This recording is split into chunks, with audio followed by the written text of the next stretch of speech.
Attention projectionist. Adjust the lens so that your picture will be focused properly before the show starts.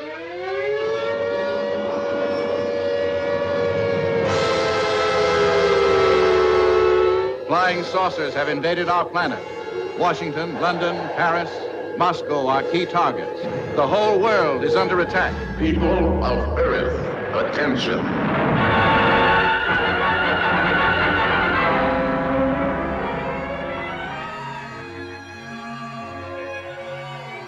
In 1952, the Central Intelligence Agency, faced with a huge public interest in flying saucers, brought in a panel of scientists, very senior scientists. We know it now as the Robertson Panel.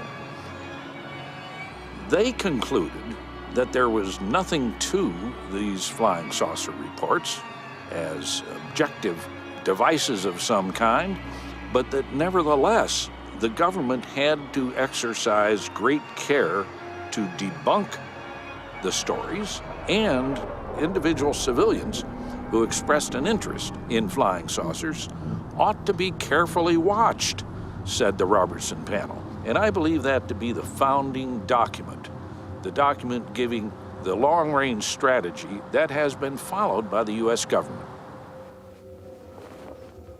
The general feeling amongst people who have devoted a big chunk of their life to studying UFOs, I think, is fear that they have been taken for a ride, that these cases are hoaxes, but sophisticated hoaxes carried out by their own government. What do you want with me?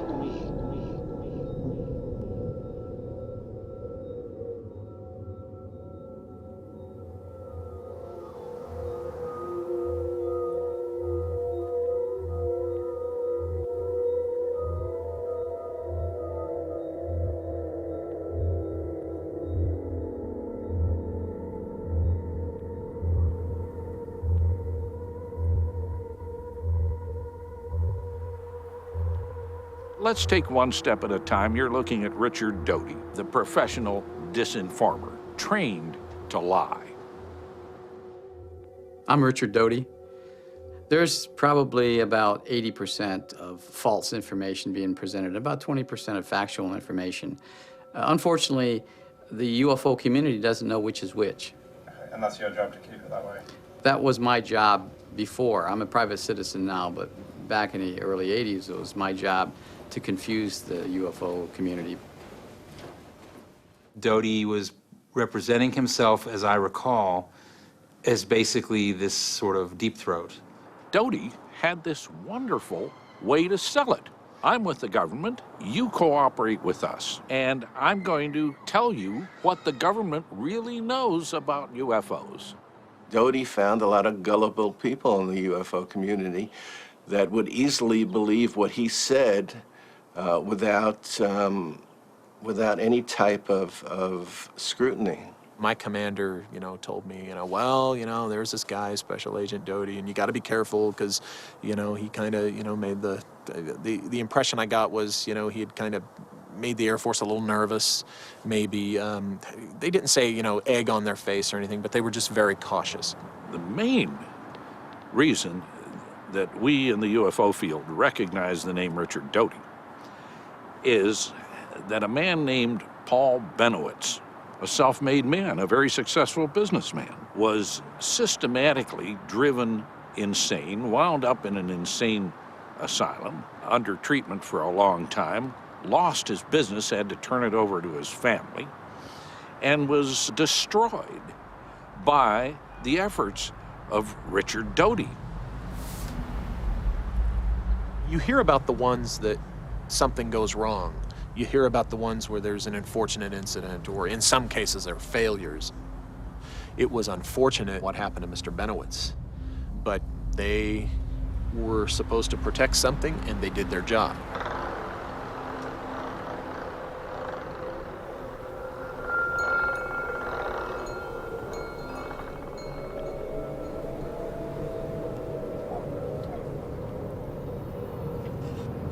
That's the part of the base that Paul Benowitz could see.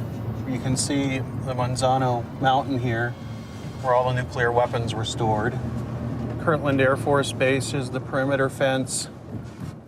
Paul Benowitz's house is right over here, and his excellent view was afforded from this exclusive area of Albuquerque. You basically have a front row seat. August, September of 1979. Paul was standing up on his deck and looking out over the roofs towards the base, and these lights he saw would probably be about half a mile away. There was always two of them. They'd lift up from the ground rather quickly and then very quickly go around, shoot that way around the side of the mountain, and then drop down behind it. And they did the same thing every time. For anybody, that would pique your interest. What the hell is that?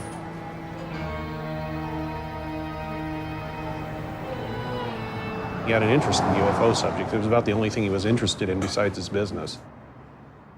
He had a company called Thunder Scientific. They design instruments for high-profile people like NASA and even the Air Force. A lot of people said he was a genius with electronics, and he decided that he was going to listen in on what was going on at the base. Maybe he could pick up some radio signals about what this thing was. And he knew about where to start looking. And he started picking up these bursts of information. When he started to decode the signals, he thought that it had a connection to whatever these lights were. He decided it was something to do with technology that wasn't ours. He was a good American, and so he called up the Air Force Base. They connected him with Richard Doty eventually.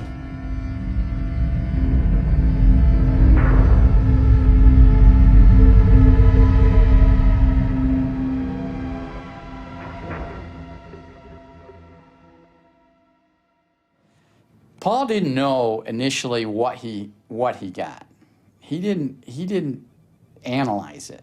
When he had gotten the first series of transmissions, he recorded them, and then he contacted the security officer for Kirtland. I began a dialogue with Paul, trying to find out everything he had.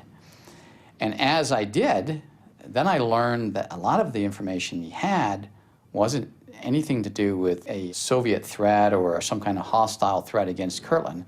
It was information that he had gathered because of the fact that he was a scientist and because he had sensitive and sophisticated equipment. He was collecting emissions coming from the base. And we had to decide on what we were going to do then. Were we going to allow this to happen, or we were trying to convince him otherwise?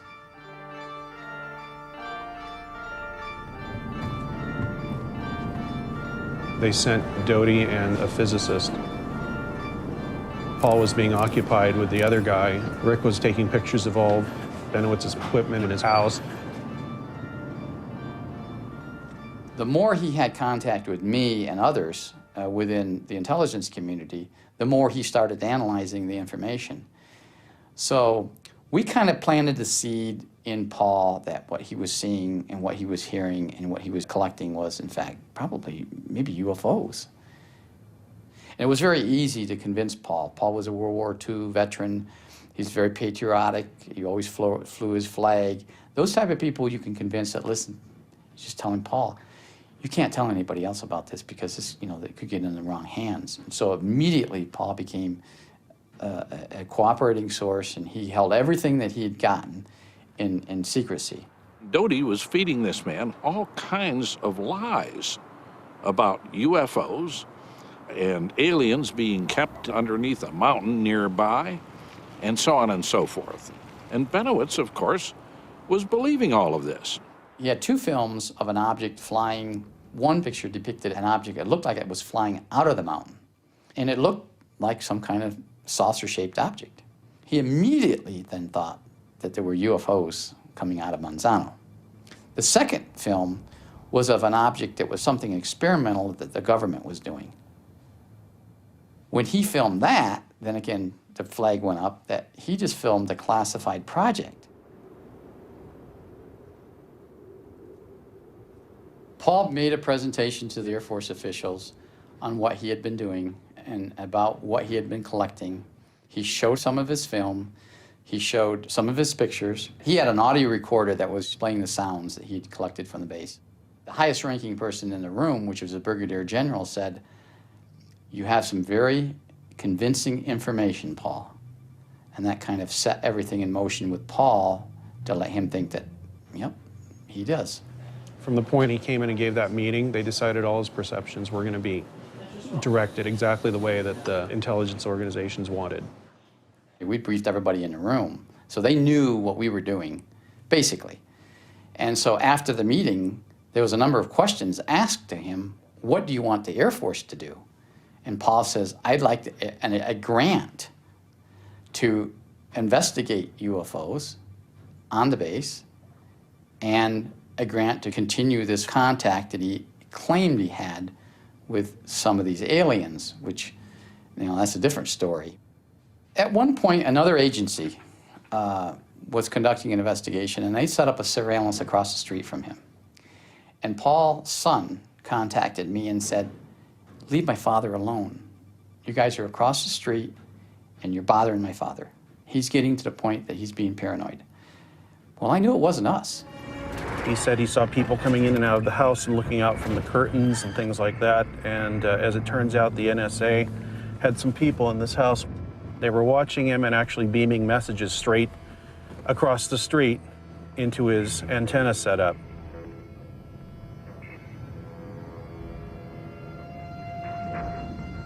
He started picking up these signals, and the NSA was scared that anybody could figure that out. They decided to just take complete control of what he was seeing and give him exactly what he thought he should be getting. They replaced his computer with their own computer. The computer had software that would decode the messages he was getting in the way they wanted him to see them. And if you look at the transcript of it, it seems like almost gibberish, but because people want to pull out content from a random order, it starts to make some kind of sense. They said that they were from a planet with no water, and they were trying to find a new place to live, and they wanted to take over the Earth, and they could only trust Paul. They were going to have some kind of agreement with him, but he said, you can't trust anything they say, these aliens are evil, and served to make him look silly, which is exactly what they're trying to do. Paul actually thought that these UFOs had to be coming from some other place. So Paul on his own went up to Archuleta Peak, which is up in northern New Mexico, around Dulce, New Mexico. And he did his own investigation, basically. Dulce and Archuleta Peak area had a superstition for many years, way, way before we were ever involved. There were strange lights and strange stories about that area coming from the Indian tribe that lives up there.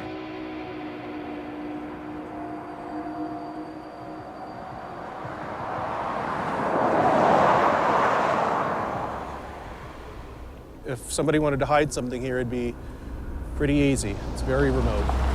It's supposedly the site of an underground alien base. That rumor got started in the early 1980s because of what was told to Paul Benowitz by the Air Force Office of Special Investigation. Paul is a pilot, and he had a plane, and he flew around those areas, and he saw things, and he filmed things up there that, again, presented a problem for us because what he was filming up there was actually a secretive military installation that was training commandos. So then we had to convince Paul that what he was seeing up there was, again, UFOs. The Air Force actually put him in a helicopter with Rick Doty the first time and flew him up to a place above Dulce called the Archuleta Mesa. And before they took him up there, they dumped a bunch of props up there. They flew him up there, flew him over the mesa and said, you're right, Paul, look, there's stuff here. There's some evidence of what's going on. Why don't you check this out for us? So I would go with Paul up there, and we actually camped out there a couple times. And then we actually saw some things that startled me, which were fully explained later. But one of the things was kind of interest was lights coming out of the ground. But the way the lights, these beams were coming out of the ground in a pulse kind of manner, that it looked like there were saucers flying out of these mountains. And I actually saw this. And I was somewhat concerned that maybe Paul stumbled onto something.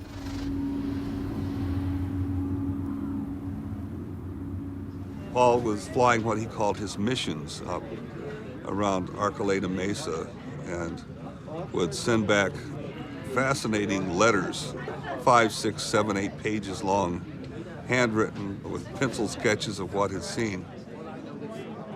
And finally, he started sending large format 8x10 photographs taken with his Hasselblad in which it'd say, well, here's the black atomic-powered ship that crashed last week.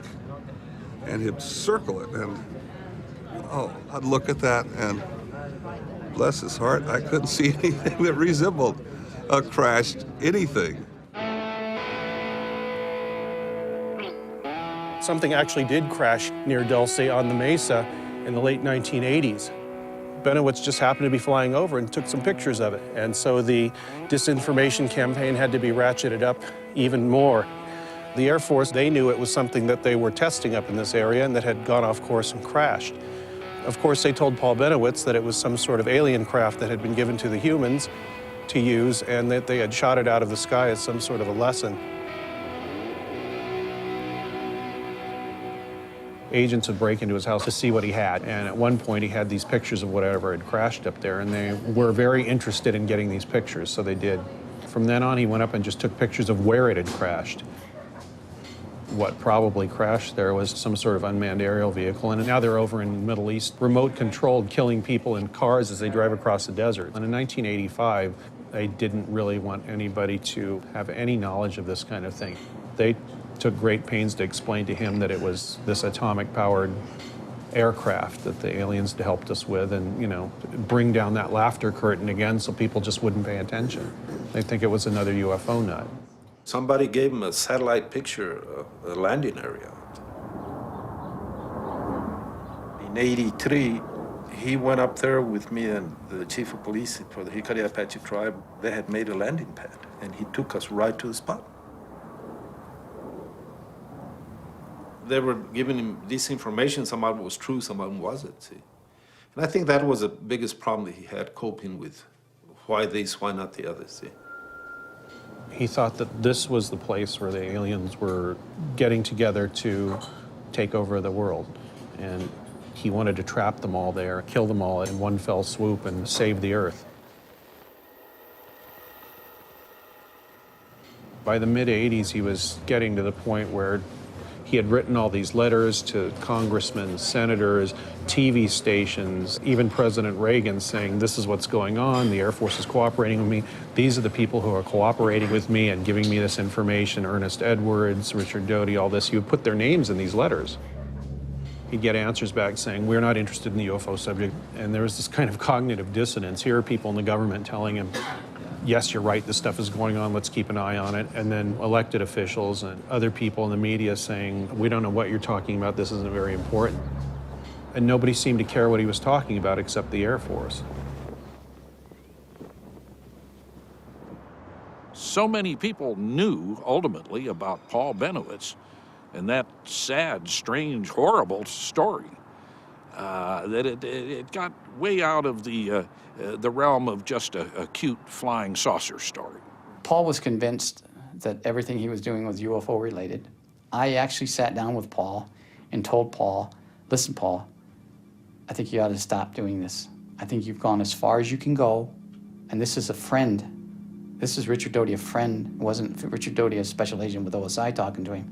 I said, this is a friend talking to you, Paul, because I became a friend with him. He was a very wonderful person, and I didn't want to see him harmed. And I said, Paul, stop it. Listen to your son, listen to your wife, end it. Get rid of the equipment, lock the stuff away, go on with your life, go back to your work at your business, and stop this. Paul listened to me, and I thought maybe he was going to take my advice, but he didn't. He continued and continued and continued, and at that point we ended the investigation. We ended every involvement with Paul Benowitz. By 1988, things were so bad that his family decided to take him to a psychiatric facility and see if they could try and save his life. And he said that aliens would come at night through his wall and inject him with something that would make him get in his car and drive out into the desert. And he didn't remember what he was doing or why he went. The scary thing was there actually were injection marks on his arm. This is a friend talking to you. Years later, I sat down with Paul at dinner and told Paul exactly that everything we did was a sanctioned counterintelligence operation to convince him that what he was seeing was UFOs, and that what we didn't want him to know was that he tapped into something on the base, and we didn't want him to ever disclose that. Paul looked at me and said, "You don't have to lie to me, Rick. I know it's UFOs related."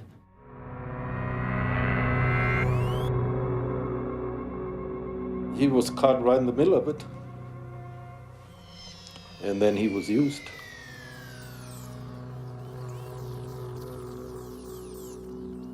If it hadn't been for Paul Benowitz, I would have never known 70% of the stuff that was going on. What kind of stuff did you find that would make you think that there was something underground there? Well, the entrance to where they were. It was, I mean, big enough entrance to get a truck or a plane or something through? Yes. You saw this? Mm-hmm. But it wasn't where Paul said it was? No. No? Well, the first case of the cattle mutilation in Dulce, it was June 14th, 1974.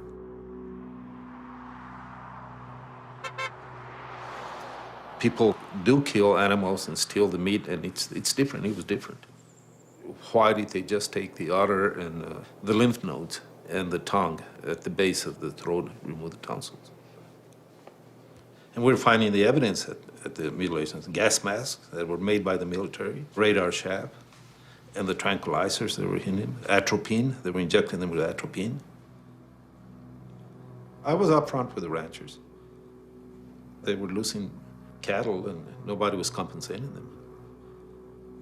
I wasn't hiding anything. I never did. I'm established as somebody who is doing all of this news and documentary. So I start getting newspapers. People are sending, "Linda, what is the answer?" Okay, this is what I'm going to do next. I'm going to get to the bottom of this animal mutilation mystery. And finally, in October of '79, Lou Girotto, who was the head of the district attorney's office in Trinidad, says, with our cameras running finally, "Well, investigators and I have come to the conclusion we're dealing with creatures not from this planet," is the way he put it, which is in my film, A Strange Harvest. And said all the reasons why. The orange lights that he and a deputy had seen go into the ground, come out, split in two, in pastures where they had mutilated animals. We did follow one, and it stayed there. It was hovering on top of the cattle, Manuel Gomez's cattle. And when I was going to try to intercept it myself, it flew over me. But this looked like a saucer type aircraft. Uh-huh. But you could see lights in it blinking. Why do they put lights if they're from outer space? They don't need any guidance with lights. I was an analyst in the agency responsible for chemical weapons analysis. So the embassy would always give me security escort and bodyguard.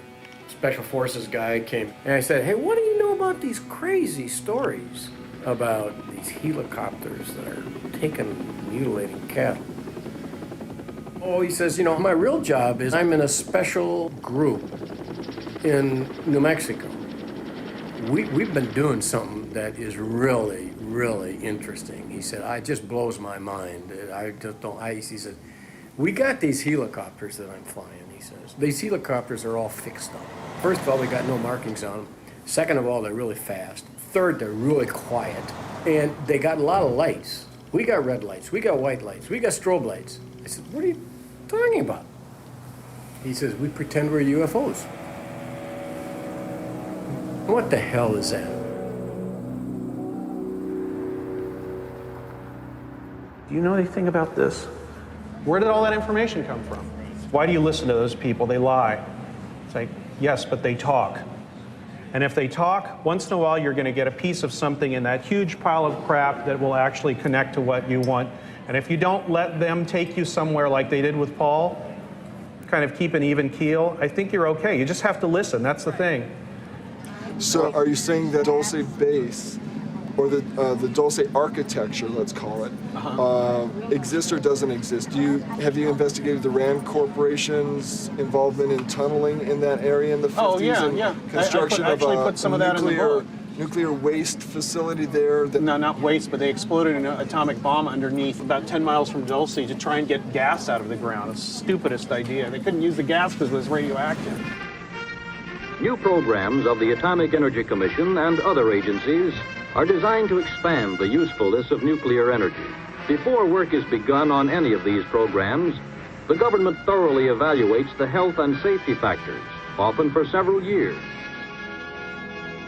Project Gas Buggy was an underground nuclear detonation that took place in 1967 in Dulce, New Mexico. It was an attempt to release natural gas reserves from the subterranean environment in a sort of early version of what we would now recognize as fracking.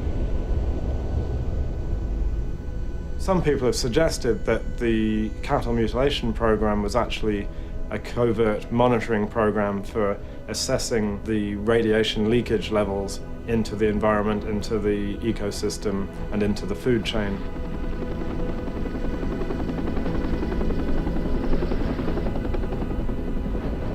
Senator Harrison Smith had a conference here in 1980 because the ranchers were asking for help, and I met Paul Benowitz there.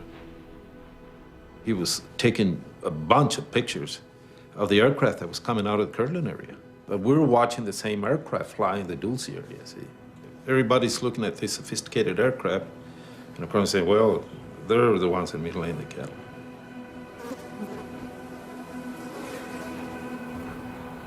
One agency was doing the cattle mutilations, but the people that were doing the research on the aircraft used the cattle mutilations to test their aircraft so that people think it was UFOs. And it helped the cattle mutilation things. It's a wonder they didn't crash into each other, you know.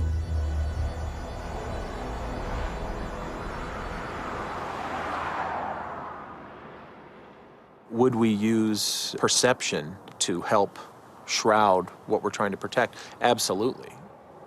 If you've got an aerial platform that is highly advanced and the public who happens to get a glimpse of the thing from time to time, if they're convinced that it's from Venus and there's no way it could be our military, well, hey, that's awesome. Hell yes. If I'm the agent running the protection for that particular program and that's helping me cover something for years, I might even feed the fire. Doty and others would probably defend their counterintelligence efforts as being patriotic. They are carrying out work assigned by people who have decided that there must be a policy of denial in the interest of national security. They're working for my government. They're working in agencies of the government that is supposed to be protecting of the people, by the people, for the people. How did it all turn upside down?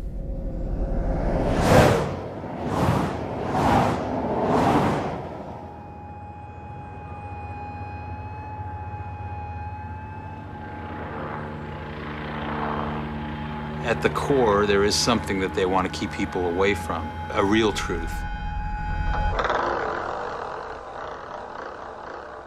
I'm Richard Doty.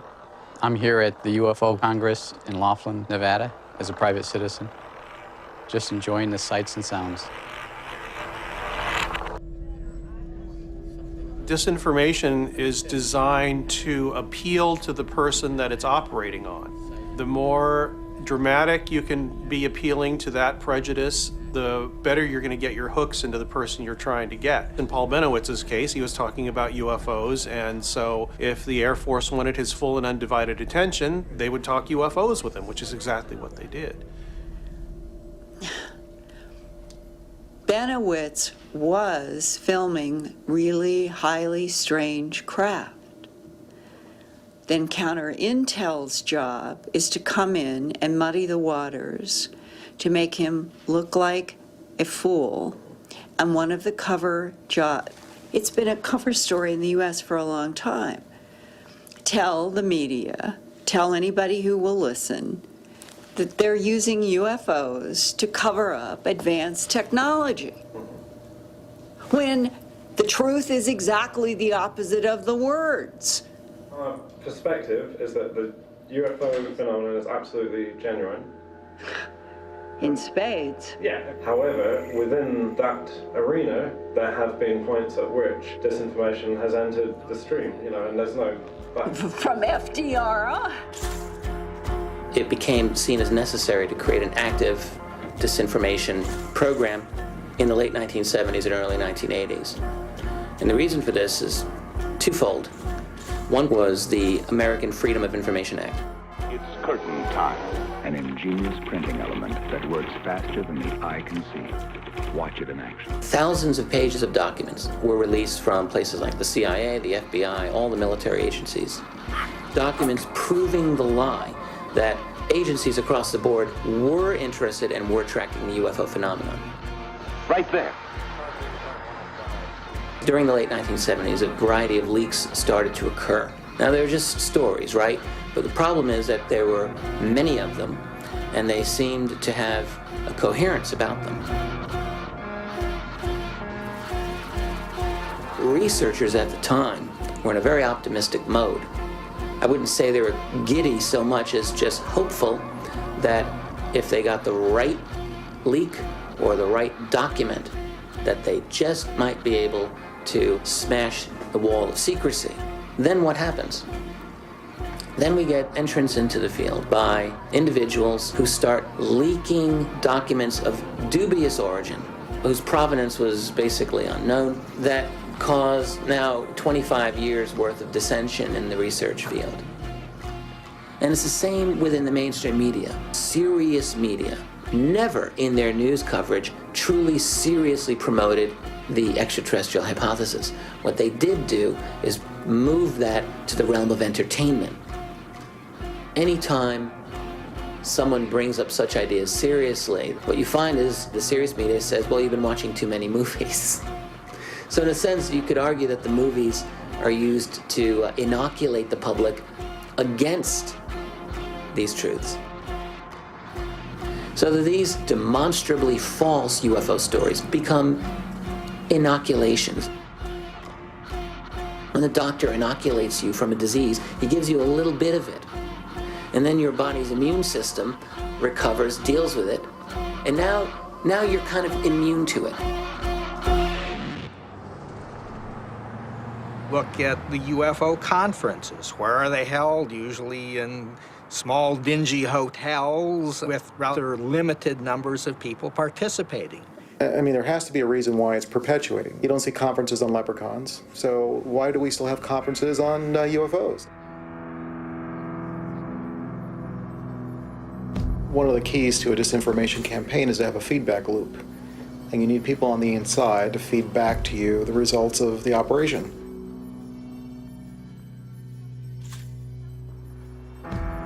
Probably Doty's first success in rounding up a useful asset, as they say in the intelligence field, or a useful idiot, as they also say in the intelligence field, was his recruitment of a man named William Moore. Now, William Moore, I think very significantly, was the co-author of the first book about Roswell.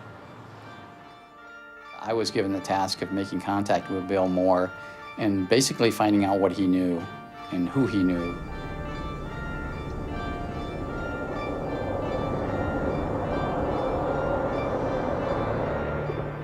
Bill was a little reluctant to disclose everything to me for obvious reasons. Here I am, a government agent, coming in and introducing myself and wanting to know what he knew. But there's techniques that we use, that we're trained to use in gaining that person's confidence. And I used those techniques against Bill Moore, and they worked, and Bill Moore took me into his confidence, and we had a professional relationship as far as him providing us information about the UFO community and agreeing to say things that we wanted said regarding the UFO community or within the UFO community. The process of studying this phenomenon and the people involved with it, of assessing the claims and the counterclaims, and of dealing with the question of how we as Earthlings will react to the discovery of a race of extraterrestrial visitors and how they will react to us. All of this and more, when finally looked at in perspective, leads us to the inescapable recognition that in studying the UFO phenomenon, We are at the same time becoming more aware of ourselves as individuals. Moore was singled out because he had achieved considerable celebrity within the UFO field and a certain authenticity that would recommend him to politicians and journalists. And remember, it's the politicians and the journalists who are the ultimate target of all of this disinformation. I went to visit Bill. He had a bad back. He was lying flat in his back. He couldn't move. He was like in traction. And I remember him very dramatically saying to me, aliens do exist. UFOs are real. I know that now for a fact. Just seems kind of almost like a bad science fiction movie. But that's kind of what was going on at the time. He was very invested in maintaining these contacts that he had supposedly inside the government. At one point, Bill Moore had played me an early tape recording of a conversation he had with Doty, and Moore was telling me, you know, this is a huge breakthrough, and this guy's like on the inside, and he's going to give a lot of stuff away. And I just remember even back then that I was kind of suspicious, that it just sounded a little too good to be true. But I was kind of curious as to why somebody who supposedly was in Air Force intelligence was speaking so openly about some of these incredible things. William Moore was using his position as an executive of an outfit that was called the Aerial Phenomena Research Organization. And in fact, Moore admitted that he paid off the secretary of that organization to send him reports at once when they came in, and they went directly to Doty. Bill didn't believe everything I was telling him. And obviously, he's a very smart person, and a lot of the information I was telling him wasn't factual. If you were a UFO researcher and you were offered documents that nobody had ever seen that pointed the way to what the government might know about UFOs, and in exchange you basically had to report on what people were thinking, what rumors were making the rounds, that's what he was offered. In exchange, he was offered something that nobody else had gotten up to that point. Pure, unadulterated information that would lead him to the center of the answer, the answer to the question, you know, what does the government know, and are there actually some sort of non-human intelligences interacting with the human race? Moore later was part of the series of break-ins into the Benowitz house and the psychological warfare program. Again, self-admitted by Moore. Moore was not working alone. Others, I'm convinced, went for the same deal, and the deal was very simple. You cooperate with us, and we will give you the information that the U.S. government has deep down in those vaults. Now, this is the Faustian bargain that William Moore went for, and he came up short on it.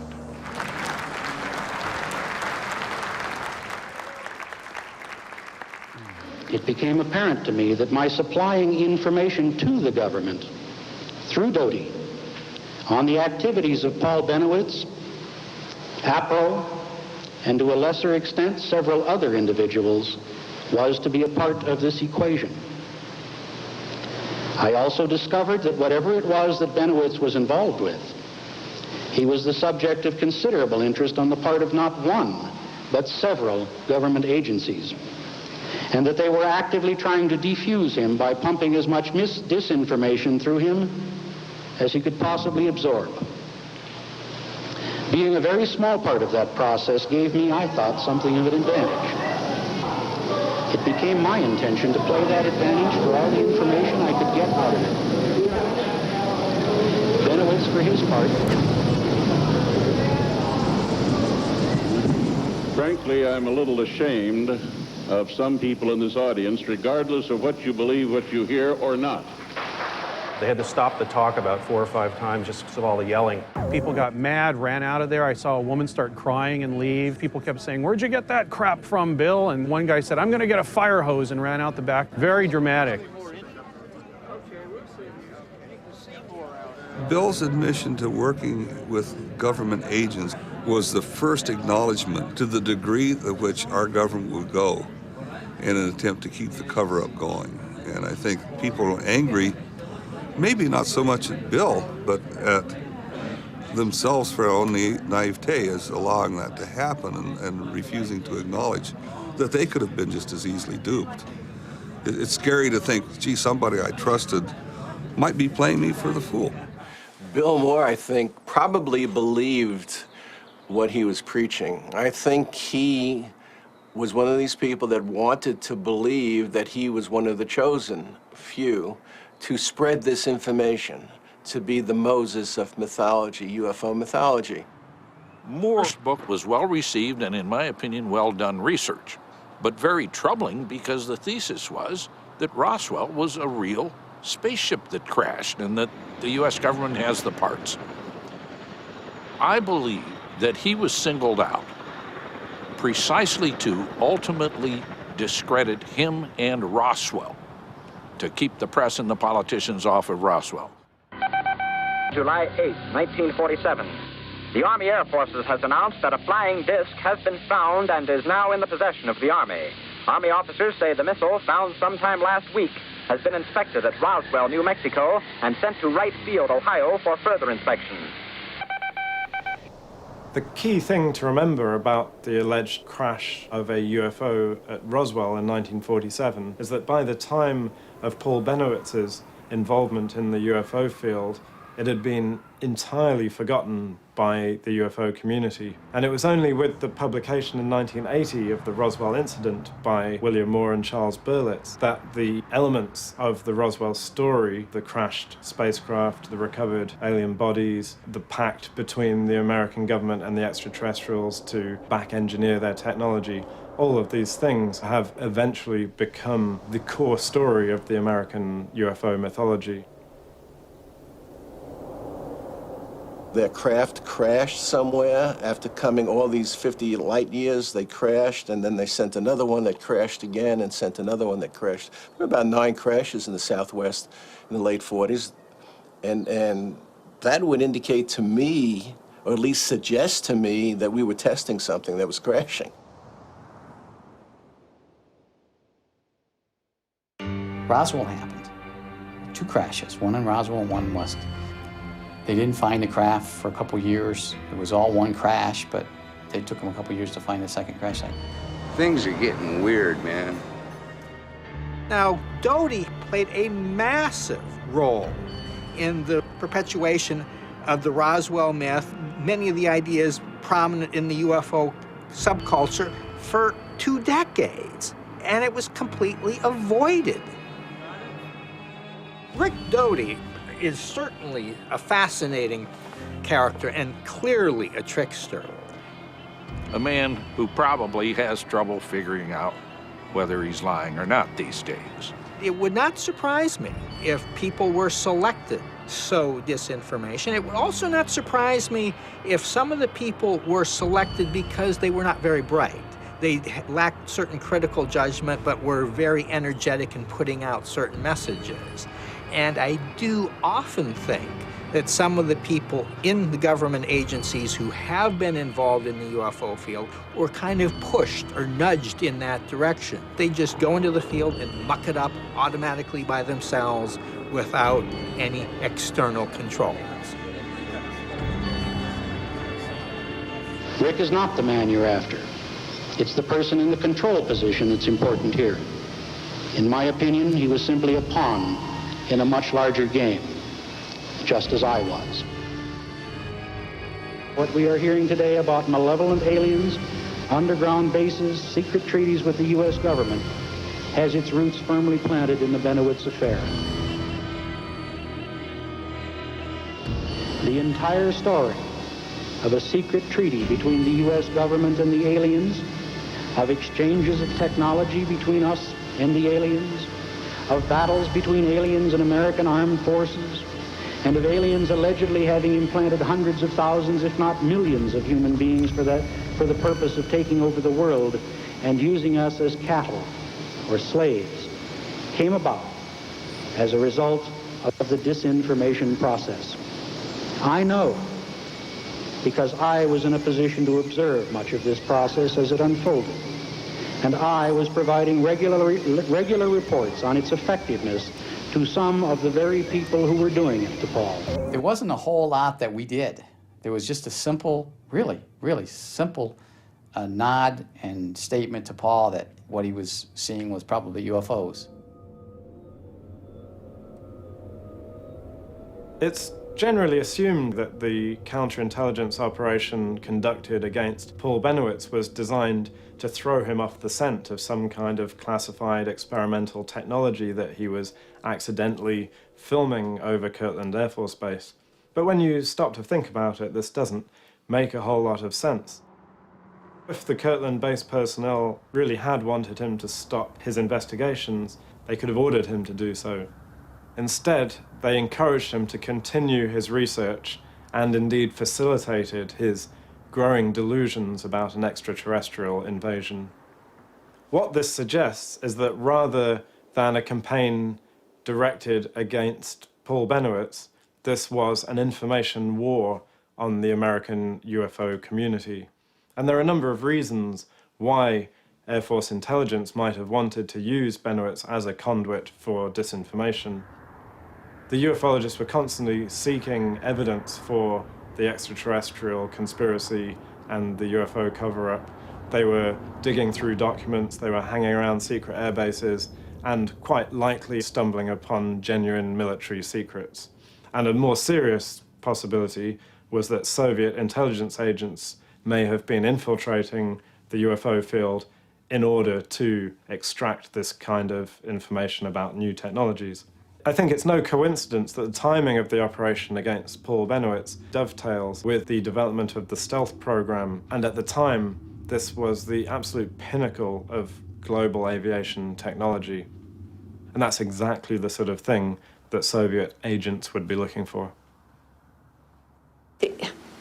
If you guys are doing a film, I do not want to do an interview in a film in which you're going to try to communicate that there's nothing to the UFOs, that advanced technology is being used to cover. I mean, then all you're doing is. That's not what we're doing. No, the story. It's just playing into the government absolutely what they want people to do. That's absolutely not what we're doing. People trying to put out documentaries on UFOs seem to be teased over and over and then have the rug pulled out from under them at the last minute. In the late 70s, a rumor started circulating that there was a film of a UFO landing at Holloman Air Force Base in New Mexico, and apparently a UFO came and landed at the Air Force Base on the tarmac. A group of people went up to meet him. There was some sort of exchange of information, then the alien got back in his ship and took off. I have wondered that film, I think as many people have wondered, was an abortive attempt at some kind of disclosure. We began with an invitation and met with Paul Schartl, who was head of security for the depository. That's where all the films from the military are sent, all out at Norton.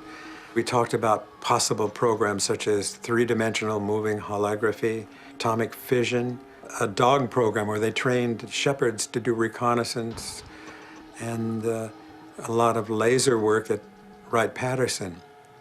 Then he said, I want you to come with me into this studio. And we went into a studio, which was a clean room. He said, what would you think if we told you that in the early 70s, there was a landing of an alien craft at Holloman Air Force Base, and our TDY, temporary duty guys, had filmed it. And I was just sort of scratching my head thinking, UFOs? What are we talking about? So he said, look, if you're interested, you should bury that under the other projects, because UFO sends up a red flag. So he said, if you're interested, go talk to Captain somebody and he'll start a liaison with the Pentagon, which we did.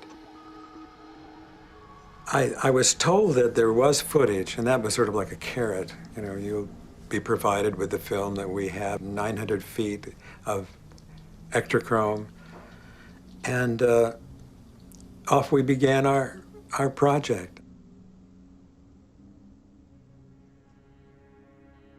We had a legal contract with the Pentagon and an agreement on everything that we were going to be doing and their total cooperation. They fulfilled every one of our requests. They vetted our information, gave sanction to it. They really did not influence the content at all. I was quite surprised. Even the people at Holloman did not say, "What are you doing? What are you talking about?" They seemed to confirm that something had happened. And the film was not forthcoming, but I knew where it was and what it was, and was told by one of the people we worked with that it was confiscated at the last minute because it didn't seem appropriate. So we ended up having to go to animation. But everything else was documented as I recall it happening. It was a daylight shot of a light ascending on Holloman Air Force Base. And then with that little clip, that's all that I can tell you that was genuine. A landing of a craft at Holloman, it was film, very brief. That's all, you know, I can tell you it's genuine. Just that snippet? So. Just a light coming down from above. It was very not that distinguishable. It was just among other footage. That's all I can tell you. And just to say on camera, you never saw the Holloman landing footage yourself? Not really. Okay. Can you elaborate? Can we just wait for that car? Saved by the car. I'm trying to think how to answer that. I knew what the film was about, all the details of it, but I never saw a real projected version. You saw a still of it? Yes.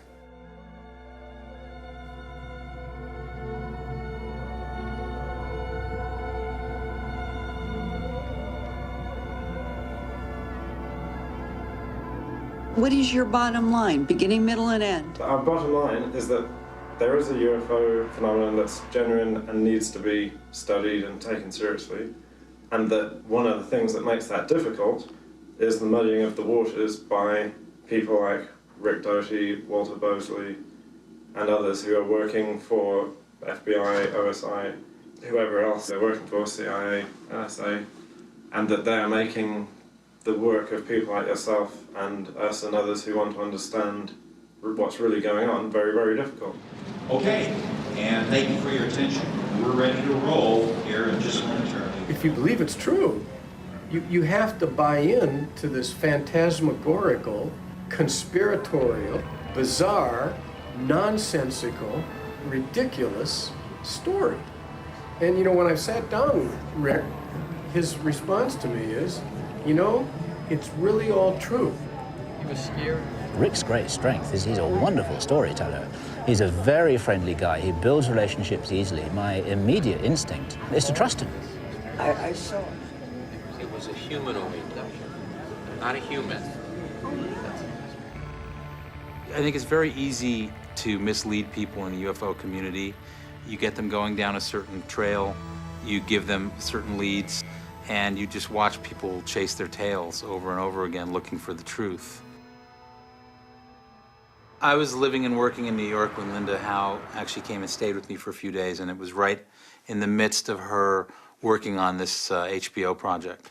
Linda sort of was, I believe, on the track at the time of thinking that this was the film that was going to, again, expose everything. And I believe she was in touch with Doty at the time. I think, in fact, she had even gone to meet him face to face.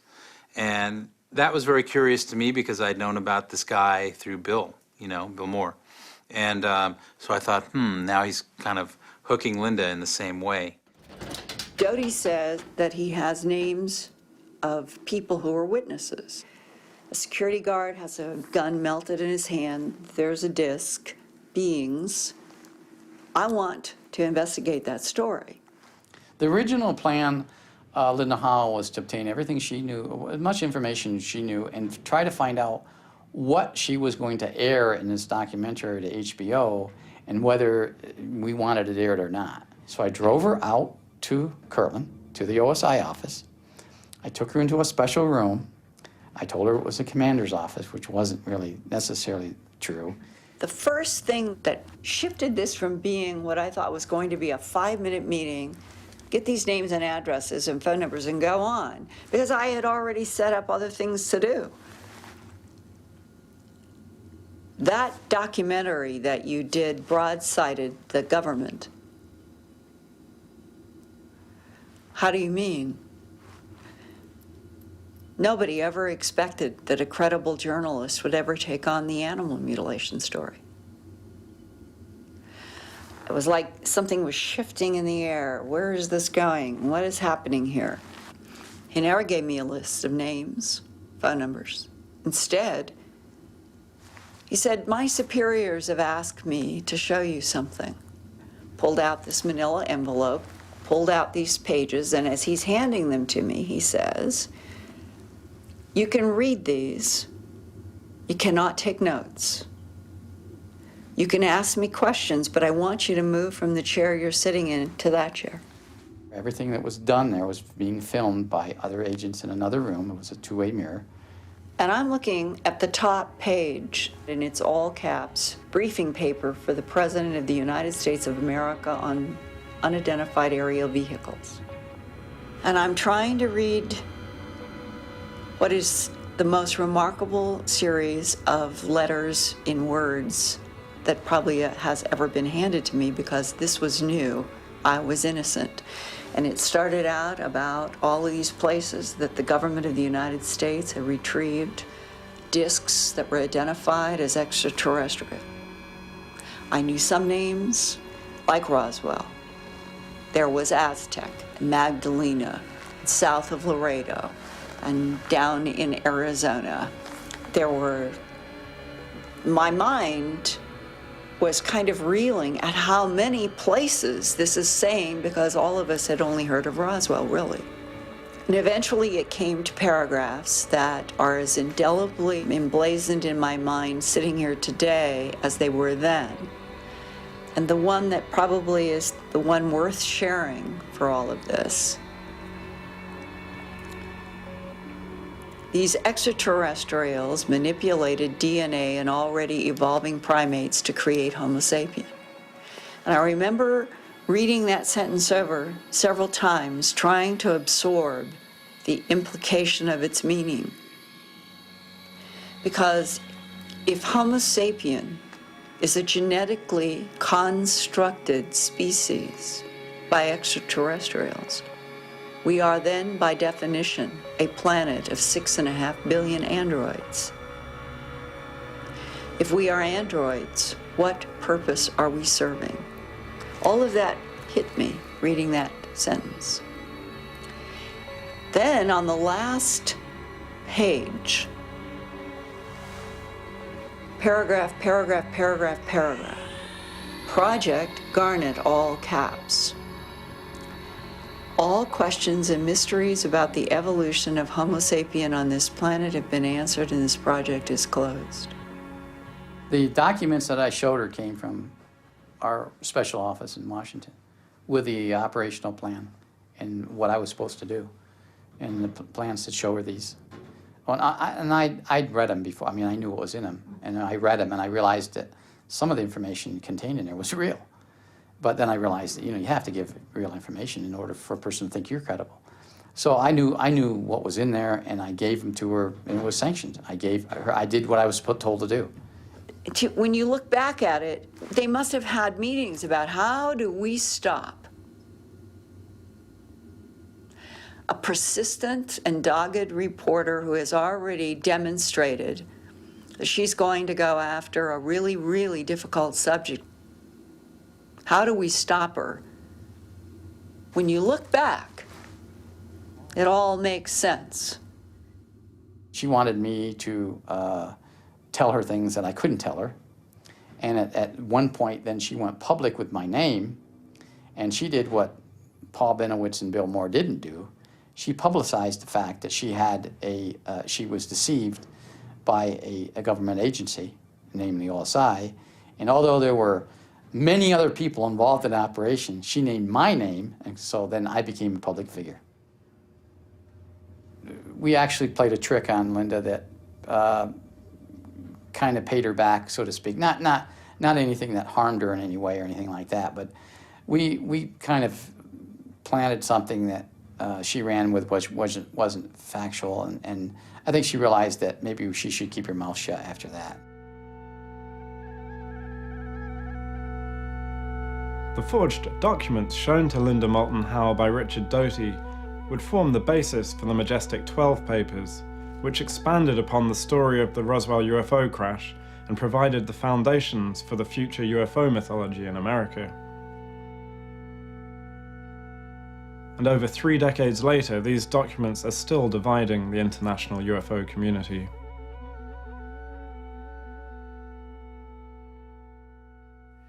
Before, it had always been inferred that a cover-up was underway. There was talk about who was involved and so forth, but there was never any paperwork. Here's the paperwork. A package showed up at the home of Jamie Chandere, who was Bill's sort of writing and research partner. What it contained was a canister of 35mm film.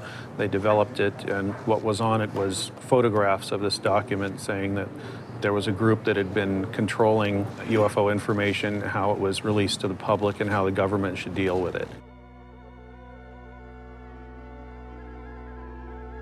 Regarding the MJ-12 documents that were released to Jamie Chandere or Bill Moore, I had absolutely nothing to do with that. The document could be real, and because of the nature of it, it made a perfect perception management device. People have to realize that these things may not be to cover up the truth about flying saucers. It may be more to gather information about how the public responds to manipulation. When I print off the sum total of all of those documents, you get a stack about this thick. When you read them through, as one day I decided this is what I'm going to do, it's very impressive. To have faked it would have required a team, a high-level team of very, very expert individuals who know everything about document creation, science and technology of the 1940s and 50s, and a whole bunch of other things. I looked at them, and initially I thought they were good forgeries, but over time my opinion of their quality has gone downhill. The use of a zero in front of a date, the use of an extraneous comma, the obviously photocopied signature, they just keep getting worse and worse. If they were faked, the only thing that one can say is the UFO topic was considered important enough by these people to create the most elaborate, incredible, detailed series of papers. And one would have to ask, if they're faked, why? There were some investigations conducted by FBI, OSI, regarding the MJ-12 documents, extensive investigations, just to determine whether these things were legitimate, whether they contained classified information, and then who released them. I was interviewed as a suspect, as did I do these, but it was proven that I didn't do them. But somebody outside the government created it. And in that particular instance, I don't know if the government would prosecute them. Doing that would lend credence to the document itself, and then they would have to disclose the information. So the best thing to do is just say, we end the investigation and not tell anybody what the outcome was.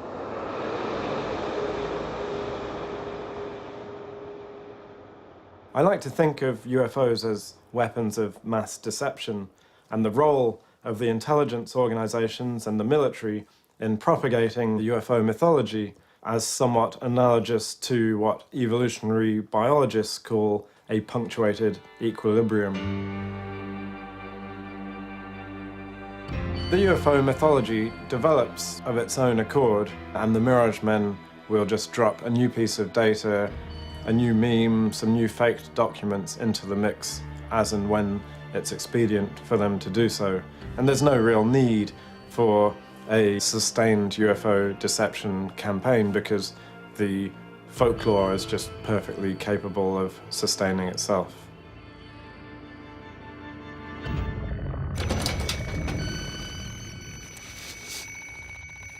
The US government had one secret program in which 12 astronauts were sent to an alien homeworld, Serpo, 38.4 light years away, from the years 1965 through 1978. When the returning astronauts came back, I believe there were 7, that report was finalized into a report called Project Serpo in 1980. Rumors about this kind of thing have been flying around since the 1960s or 70s, so it's got some kind of historical provenance. In November of 2005, Project Serpo was sent to my UFO thread list. I received an email from someone. He requested to be anonymous.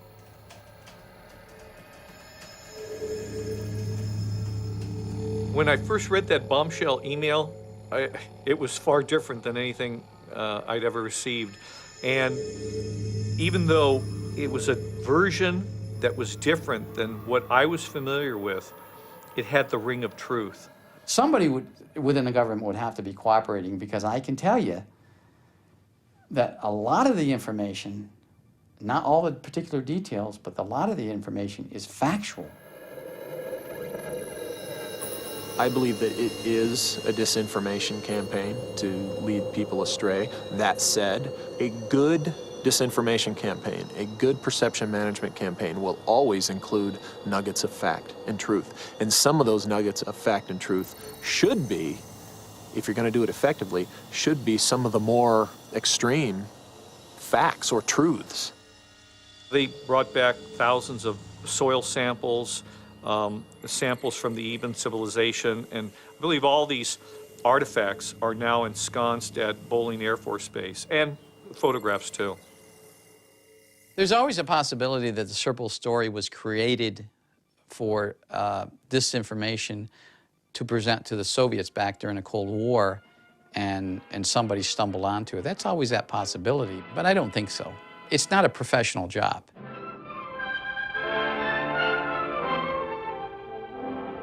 Myself and 3 others were working as a research team, looking into the Serpo story. We really wanted to get to the bottom of Rick's involvement in it. You know, the people within the UFO community immediately said, "Hey, is Richard Doty involved in this? Did Richard Doty do this, or did..." I never had anything to do with the Serpo story. We were adamant at this time that Rick Doty was the person sending the information, but we didn't have any proof. And the only way we could get that proof is if we could see an actual copy of the original emails that the anonymous source had been sending Victor. Unless Rick Doty is one of the greatest novelists and writers of the 21st century, it's not him. We came up with a plan. We'll use the same name and just contact Victor and let him think that his anonymous source was back in touch with him. We asked Victor to send us copies of the emails that we allegedly had sent him, which meant we could look at the headers of these emails to determine where they actually came from. And it was from looking at those headers and having emails from Rick Doty to compare against that it was indeed Rick Doty's IP address on the Request Anonymous emails. And as it turned out later, he was also several other people in the story, all contacting Victor, and Victor thinking he's being contacted by a multitude of different people, when in fact it was all one person, it was all Rick Doty. I didn't create it. I didn't conspire with anybody else to create it. It was created by somebody else, and those people I don't know.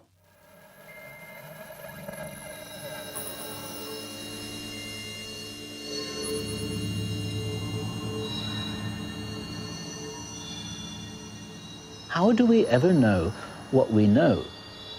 Apart from Victor Martinez, who really started this thing off, I'm the only name who's known. We've got this anonymous storyteller around this giant campfire who's entertaining us with this incredible tale. And we're sitting here with bright eyes, with the flickering flames, thinking, wow, tell us some more. The idea of disinformation is it's meant to be believed. With Serpo, the first response is, well, this is fascinating, but it's ridiculous. You see, of course, there's an aspect to me that wants to believe this wonderful story. I had no idea where this would be leading. Well, when I first met Bill Ryan at the Laughlin Conference in 2006, he presented himself as somebody being given information to reveal to the public. He didn't quite know why, but thought it was very important. What's strange about the Serpo thing and Richard Doty was that he denied, continually and vociferously that he had anything to do with it.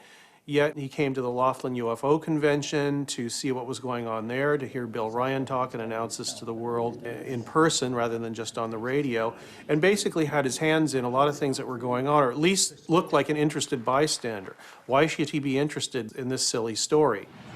Are you aware of the fact that this entire problem was portrayed in closed caption at your time? Wonderful question. We don't know whether Anonymous got this from the movie or whether Spielberg had the tip-off that this was one of the ways, as many people in this community suspect, that over the years the public have been gradually acclimatized to the possibility of this contact with an extraterrestrial race by seeding little parts of the truth here and there in movies. It's the best way to get ideas to the general population, and this might have been one of the ways of doing it. I think the information should be brought out to the public. Let the public decide whether this is real or not. Whether you think the information is real or not, or whatever proportion of that might be the case, this is a government operation. If it's a government operation, these guys wouldn't be doing their job if they weren't following me every step of the way. Ever since the middle of November, I've been assuming that I'm being monitored. If they're not doing that, they're not doing their job. I mean, it's like I'm one part of a team, but I don't even know who the other team members are. And I have to assume that I'm being bugged. I mean, this may be paranoid. Whatever's going on, it's happening at a government level, and therefore everything that I do is being watched. I have to assume that I'm being tested. You know the whole Bill Moore stuff? No, I wasn't around then. Yeah. But they ran him around ragged just to see whether he would make a good spoof, just to see whether he was willing to obey orders. Yeah, that's fair. And you don't want to assume scupper that. No, that there's something more at stake. Yeah. You see, you also have to have a really good bullshit detector as well, though. Yes, I know. Yeah. Since 1985, I've talked to 18 people at the cabinet level or above, including 4 presidents. About a third of them have said, it's true. About a third of them have said, I've heard it, and I think it's true. And about a third of them have said, I don't have a clue. I do think, though, Dr. Green, that this is important for you to investigate. Turn that off for a minute.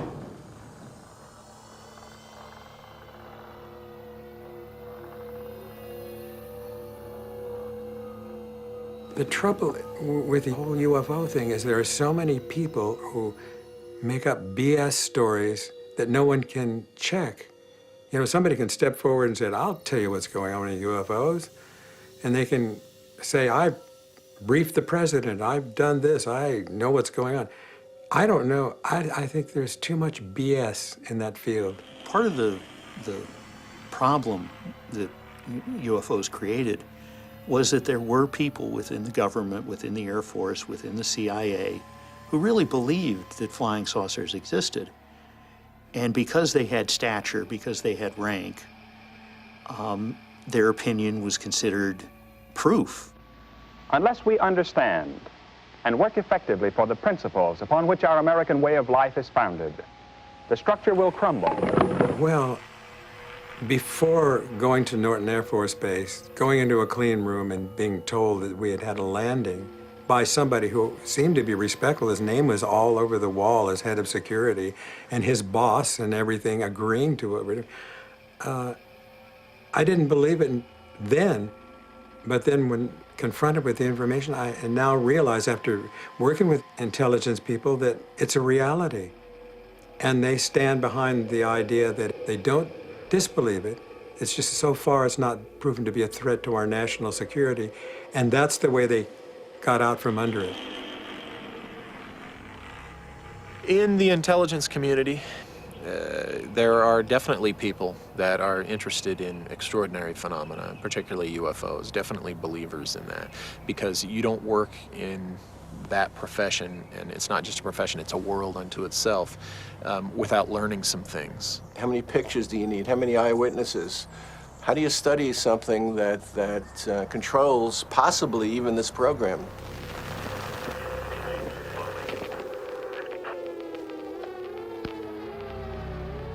What is known of the truth of them, these other beings? What if the truth as bad could be? What if we're their farm animals? What if they eat us psychically? I don't know. There's a lot of possibilities here that are not good. I think that we are surfing on the wave of a huge adventure, of the opportunity of humankind rolling into a totally new era. And that wave might break one of these days. Even the Vatican recently has come out in preparation saying, hey, listen, there is anybody out there, they're all God's creations, and there are brothers and sisters, really. I mean, what a setup that is for what might be coming next. We're really a byproduct of extraterrestrial intervention. We're really, this is my view, that we've been genetically altered by maybe not one, maybe perhaps several extraterrestrial races. The government obviously doesn't want to tell us. They don't want it, otherwise they'd disclose everything they knew. And the most important players, the aliens, don't want disclosure because they could disclose any time. I mean, they control the most of the cards. I don't have any files, any photographs, anything to show you. I just have a lot of personal research. I have my professional experiences, and I have the bona fides, the tested bona fides of the sources, and I have my intuition. And those things all fit together, and you kind of get a picture. There is a planet that orbits Sirius, the dog star system. They are human. They are very much interested in us, and they have been key to our survival. They are capable of coming here. Certainly others have come here. Now, could that be part of disinformation? Absolutely. I read things even today that we'd fed to Paul Benowitz or to Linda Howe or to Bill Moore that I'd fed to him. And I see that today, and it's surprising that that stuff's still there, but it just shows that we were a professional organization and we did our job, and that information is still out there. People whose job it was to make the subject look ridiculous over the last 50 or 60 years have done a very good job. I don't know where they're from. I don't know. I don't know where they're from. I know they're not like from Detroit, That's as far as I can take it. So again, when somebody starts saying, well, here's who they are, and here's why they're here, they lose me almost immediately. I was selected to participate in a special access program within the counterintelligence community. My supervisor just selected me and said, you're going to be briefed into a program and you're going to be responsible for investigating everything associated with this program.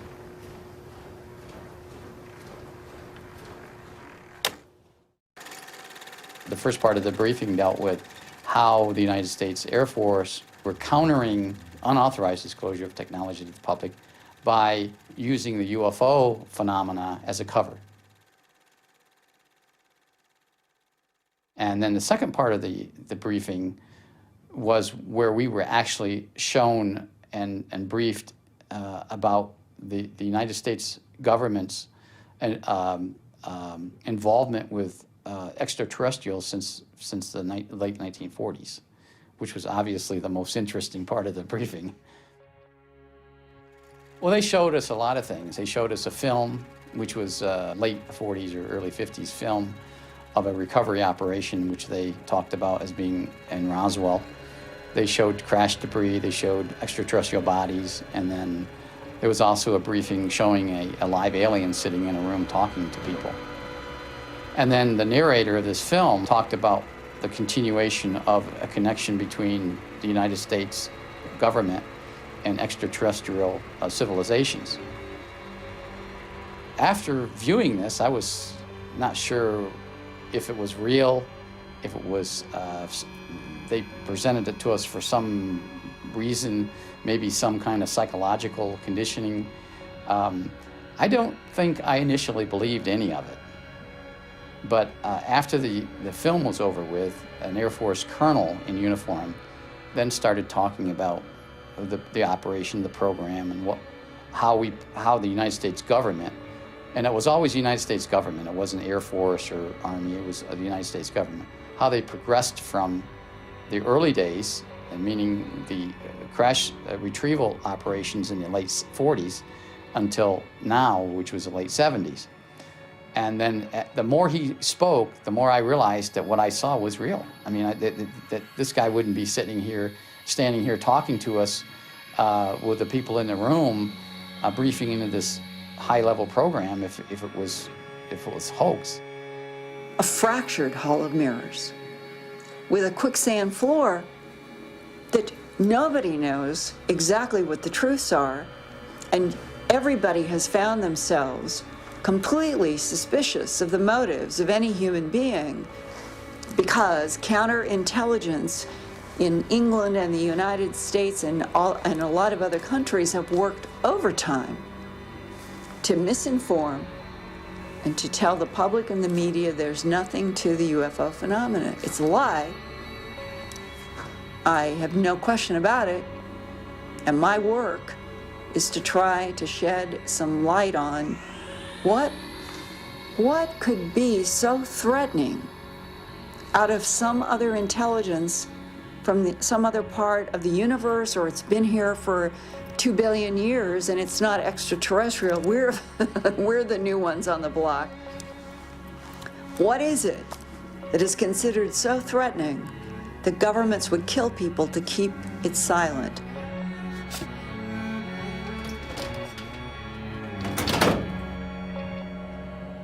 They can't come forth and say, yeah, okay, we had contact in 1947, all this is real.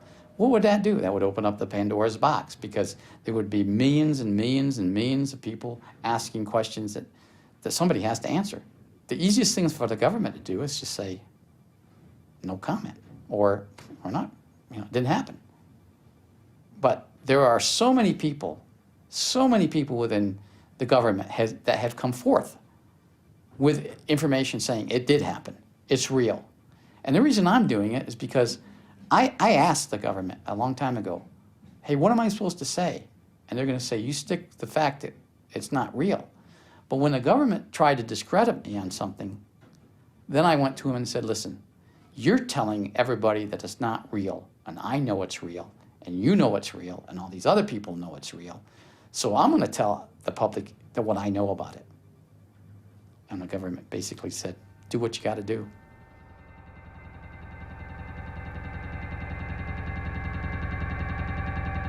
Let's take one step at a time. You're looking at Richard Doty. And by looking at him, you're taking a glimpse into a whole machine that now has a life of its own.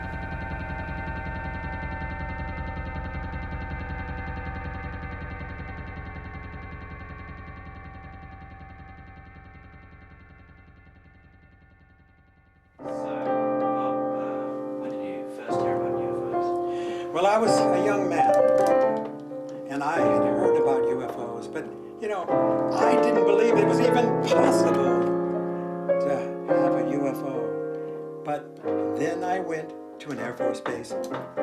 Air Force base. They took me aside and said, you know what, guess what?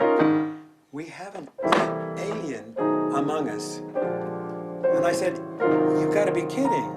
And they said, would we kid anybody? No. Off to the Air Force base. Went off to the Air Force base.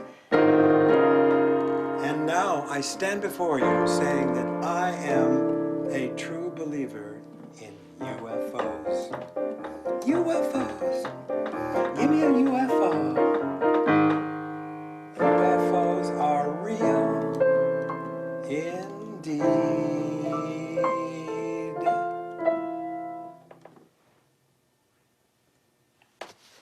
That is so dumb. I mean, it didn't even make any sense.